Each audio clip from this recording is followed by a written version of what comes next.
So আজ আমরা ব্যাগপত্র নিয়ে কোথায় যাচ্ছি অলরেডি ক্যাপশন দেখে বুঝেই গেছে। হ্যাঁ, আজ আমরা যাচ্ছি তারাপীঠে। তো আমরা কিন্তু অলরেডি রওনাও দিয়ে দিয়েছি। আমরা এখন হচ্ছে কাঁচরাপাড়া টু ব্যান্ডেল যাব। তো এই তো ব্যান্ডেল জংশনে যেতে যতটা সময় লাগে, আর আমরা তো ট্রেন করেও যেতে পারতাম, কিন্তু আমরা টোটো করেই যাচ্ছি। ফাইনালি আমরা কিন্তু ব্যান্ডেল জংশনে চলে এসেছি, আর আমাদের প্রায় 1 ঘন্টারও বেশি সময় লেগেছে এখানে আসতে। তো এখানে তো আমরা অনেকটা তাড়াতাড়ি এসেছি, কারণ আগে ভাগে আসাটাই ভালো। কিন্তু যতই আগে আসি না কেন, এখনো 1 ঘন্টারও বেশি সময় লাগবে ট্রেন আসতে।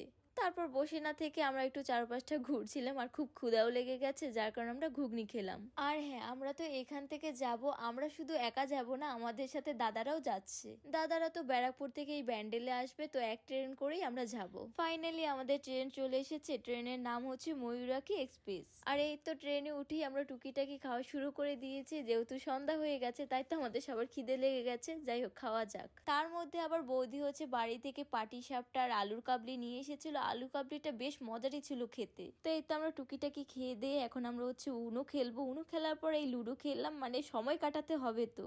আর আমরা ভেবেছিলাম যে ট্রেনে উঠে একটু ঘুমাবো, কিন্তু সেই ঘুমটা একদমই হয়নি। আমরা তো যতক্ষণ রয়েছি ট্রেনে ততক্ষণই আমরা সজাগ। তো আমরা একটু বাদেই রামপুরহাট জংশনে পৌঁছে যাব। আমরা তো অনেক এক্সাইটেড তারাপীঠ যাওয়ার জন্য। তো বলতে বলতে কিন্তু আমরা রামপুরহাট জংশনে পৌঁছেই গেলাম। প্রায় 5 থেকে 6 ঘন্টা লেগেছে আমাদের এখানে আসতে। এখানে এসে দেখে তো প্রচুর পরিমাণে ঠান্ডা, মানে কি বলবো, বোঝাচ্ছিল যে বৃষ্টি হয়েছে।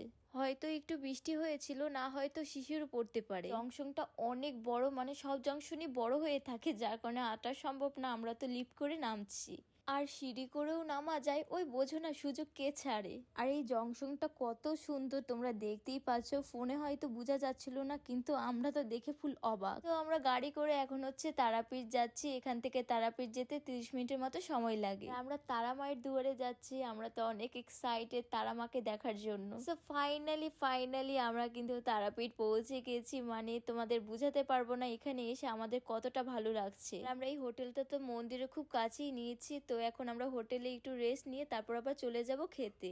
এখন তো 12টা বেজে গেছে, আর ভোর হলেই হচ্ছে আমাদের মাকে পুজো দেওয়ার জন্য লাইনে দাঁড়াতে হবে। তাই এখন আমরা যা পাবো তাই খাবো। সো এখন আমরা তরকার পরোটা খাচ্ছি। যাই হোক, অনেকটা যেহেতু বেজে গেছে, তাড়াতাড়ি খেতে হবে। আরেকটা ব্যাপার, আমরা যে পুজো দিতে যাব ওইখানে হচ্ছে ফোন অ্যালাউ না, যার কারণে তোমাদের সাথে শেয়ার করতে পারবো না যে আমরা কিভাবে কি পুজো দেই। কাল যেহেতু অমাবস্যা, তার ভিতরে হচ্ছে শনিবার, জানি না যে আমাদের লাইনে কতটা সময় দাঁড়িয়ে থাকতে হবে।